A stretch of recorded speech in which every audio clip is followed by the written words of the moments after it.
again, another mentor gave me some advice relatively early in my career to say, again, hard work, you've got to be able to excel in your job. That's probably 60 to 70% of your success. And if you don't do that, then, you're not going anywhere. And that's a given. But so naturally the question is, so what's the other, what's the other two, three-fourths or two-thirds of it? And said, the other is networking and building relationships. And, he said, you're very driven. And sometimes you think that's the last thing you have time to do is to spend 2 hours on the golf course or to, you know, um, go out for, refreshment after work or to just spend time going to coffee with people. But you know what? That is the other part of success. And your relationship building and your network is going to serve you in many ways that you won't even see and know. And so just take time and do it and build it and make it a daily and weekly practice.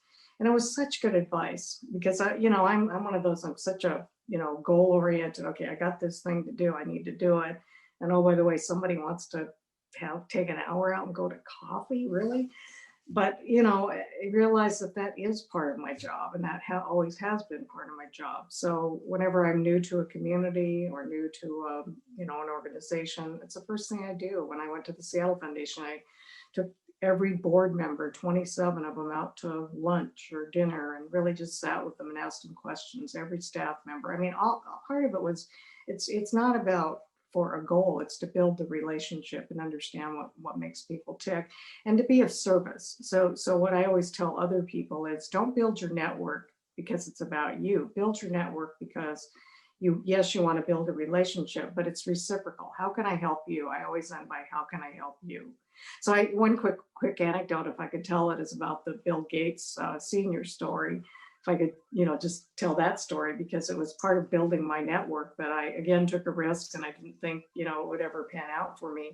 When I left the bank during my sabbatical, I was kind of adrift for a while, especially after 12 months, not knowing what I wanted to be when I really grew up. And people said to me, well, why don't you call 3 or 4 important people in Seattle and just take them to lunch and build a relationship and ask them for help.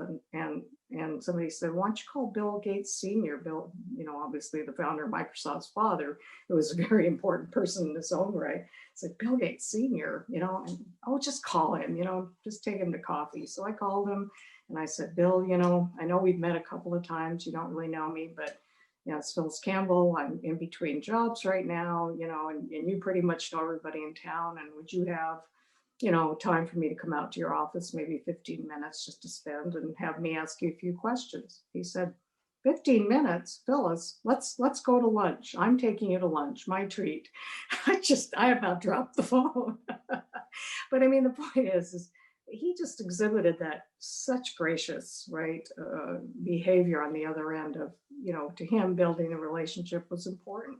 He asked me a lot of questions during lunch. And at the end of lunch, he said, there's probably a couple people that I can introduce you to that you should meet. And he followed through. So, I just think to do that, and sometimes it's kind of scary because you think, well, maybe they'll tell me no, maybe they will. But in some cases like this one, a very important person like Bill Sr., who unfortunately passed, he was just so gracious and absolutely did help. And I think most people are like that, but you have to take the risk again to, to reach out.